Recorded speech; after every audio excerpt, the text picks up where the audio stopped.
बहुत समय पहले हिमगिरी पर्वतों की तलहटी में बसा था एक विशाल साम्राज्य अमरदीपुर, जहां चारों दिशाओं में सम्राट अयान की वीरता और न्याय की गूंज थी। राजा अयान मात्र 26 वर्ष का था, लेकिन उसके निर्णय इतने परिपक्व और प्रजा के हित में होते थे कि लोग उसे धरती का देवता कहने लगे थे। उसकी सेना में 2 लाख सैनिक, 7 राजकुमारों के काफिले और एक रहस्यमयी युद्ध घोड़ा था, कृष्ण वेग पर। इस कहानी की शुरुआत सिंहासन से नहीं, दिल से होती है। राजमहल की पूर्व दिशा में एक सुंदर उद्यान था, जहां प्रतिदिन एक सुंदर स्त्री को देखा जाता सियारा।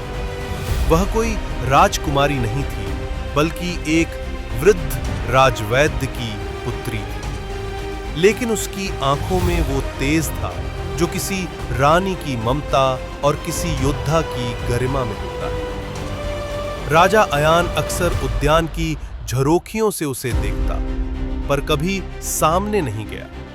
एक दिन जब वह उद्यान में घूम रही थी, तभी उस पर एक घायल तेंदुए ने हमला कर दिया। सियारा चीखी नहीं, वह स्थिर खड़ी रही, और जैसे ही तेंदुआ कूदा, उसने पास पड़े भाले से उसे घायल कर दिया। राजा अयान, जो उसी समय वहां पहुंचा, स्तब्ध रह गया। तुम कौन हो?